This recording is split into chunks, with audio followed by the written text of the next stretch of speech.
Vous êtes-vous déjà demandé ce qui se passerait si le noyau de la Terre refroidissait complètement? Imaginez une planète sans champ magnétique, exposée aux radiations solaires et avec une activité volcanique incontrôlée.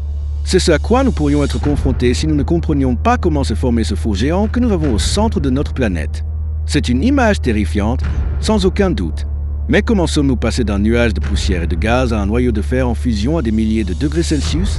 Est-il vraiment aussi simple de dire que tout a coulé au centre à cause de son poids? Ce n'est pas si simple, bien sûr que non. Imaginez le début, il y a environ 4,6 milliards d'années. Le système solaire était un disque protoplanétaire, une sorte de tourbillon de poussière et de gaz. La Terre, à ses débuts, s'est formée par accrétion planétaire précoce. De petits corps rocheux, les planétésimaux se heurtaient les uns aux autres, fusionnant progressivement.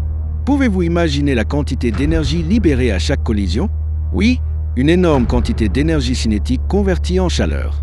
Mais cette chaleur était-elle suffisante pour faire fondre toute la Terre dès le début, ou y avait-il d'autres facteurs en jeu? Je pense au réchauffement primordial de la Terre, qui n'était certainement pas dû uniquement aux impacts. Exactement. Le réchauffement primordial de la Terre a été un processus complexe. Outre l'énergie libérée par les impacts, il faut également tenir compte de la désintégration d'éléments radioactifs tels que l'uranium, le thorium et le potassium. Ces éléments, présents dans les matériaux qui ont formé la Terre, ont agi comme une sorte de réacteur nucléaire naturel, libérant de la chaleur à mesure qu'ils se désintégraient. Nous avons donc des impacts constants et de la radioactivité. Cela signifie-t-il que la Terre primitive était essentiellement une boule de feu liquide, un océan de magma initial? Si je ne me trompe pas, c'est exact. On pense que la Terre primitive était recouverte d'un océan de magma global, une couche de roches fondues de centaines de kilomètres de profondeur. C'était un environnement infernal, inimaginable pour nous. Un scénario dantesque. Mais comment le noyau s'est-il formé à partir de cet océan de magma? Comment le fer s'est-il séparé des silicates? La différenciation par densité entre en jeu ici, n'est-ce pas? Correct. La différenciation par densité est le processus clé. Le fer et le nickel, étant plus denses que les silicates, ont commencé à couler vers le centre de la Terre. Imaginez des gouttes géantes de métal liquide se frayant un chemin à travers le magma, comme si c'était des roches tombant dans l'eau. Cela a dû être un processus lent mais inexorable. L'affaissement du fer et du nickel libérant encore plus d'énergie gravitationnelle, réchauffant encore plus la planète. Comment se déroulait la formation du noyau primitif liquide en détail? La formation du noyau primitif liquide a été un processus continu d'affaissement et de coalescence. Au fur et à mesure que de plus en plus de fer et de nickel s'enfonçaient, ils se rejoignaient, formant des masses de plus en plus importantes. Finalement, ces masses ont fusionné pour former un noyau liquide dense et chaud. Et qu'en est-il des silicates? Comment se sont-ils séparés du fer pour former le manteau? La séparation des silicates du manteau est une conséquence directe de l'enfoncement du fer. Au fur et à mesure que le fer s'enfonçait, il déplaçait les silicates moins denses vers le haut, formant une couche au-dessus du noyau. Cette couche est ce que nous connaissons sous le nom de manteau terrestre. Je comprends. Donc, le noyau s'est formé par l'enfoncement des métaux lourds et le manteau par le déplacement des silicates.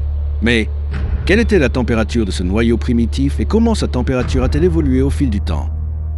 Initialement, le noyau primitif devait être extrêmement chaud, peut-être même plus chaud que le manteau. Une grande partie de cette chaleur était de la chaleur résiduelle de formation, la chaleur libérée lors de l'accrétion planétaire et de la différenciation. Et cette chaleur résiduelle est-elle suffisante pour maintenir le noyau en fusion jusqu'à aujourd'hui? Parce que nous savons qu'une partie du noyau est solide, le noyau interne, et l'autre est liquide, le noyau externe. Non, la chaleur résiduelle ne suffit pas à elle seule. La désintégration radioactive reste une source importante de chaleur dans le noyau, bien que dans une moindre mesure qu'au début. Mais le plus important pour maintenir le noyau externe liquide est la cristallisation partielle du noyau interne. La cristallisation partielle? Explique-moi ça. Au fur et à mesure que le noyau se refroidit, le fer commence à cristalliser au centre, formant le noyau interne solide. Ce processus de cristallisation libère de la chaleur latente qui maintient le noyau externe liquide et génère les courants de convection qui entraînent le champ magnétique terrestre. Ah, je vois, c'est comme un réfrigérateur à l'envers. La chaleur libérée par la cristallisation empêche tout le noyau de se solidifier, maintenant le noyau externe liquide et générant notre champ magnétique protecteur. Et que se passerait-il si ce processus de cristallisation s'arrêtait? Si la cristallisation du noyau interne s'arrêtait, le flux de chaleur vers le manteau diminuerait progressivement. Le noyau externe se refroidirait et les courants de convection s'affaibliraient. Finalement, le champ magnétique terrestre pourrait disparaître. Ce qui nous ramènerait à ce scénario catastrophique que tu as évoqué au début. Une planète vulnérable au rayonnement solaire, avec une atmosphère érodée et sans la protection que nous offre le champ magnétique. Exactement. C'est pourquoi il est si important de comprendre la formation et l'évolution du noyau terrestre. C'est la clé pour comprendre l'habitabilité de notre planète et son avenir. Sans aucun doute, un sujet fascinant qui nous rappelle la fragilité de notre planète et l'importance de continuer à étudier son intérieur. Tu ne trouves pas? Absolument. Et qui sait quelles nouvelles découvertes nous attendent à l'avenir sur ce sujet? Explorateurs, si ce voyage au centre de la Terre vous a plu, n'oubliez pas de liker la vidéo. Et abonnez-vous à notre chaîne pour ne manquer aucune de nos explorations scientifiques. Laissez-nous vos commentaires. Quelles autres questions avez-vous sur le noyau terrestre?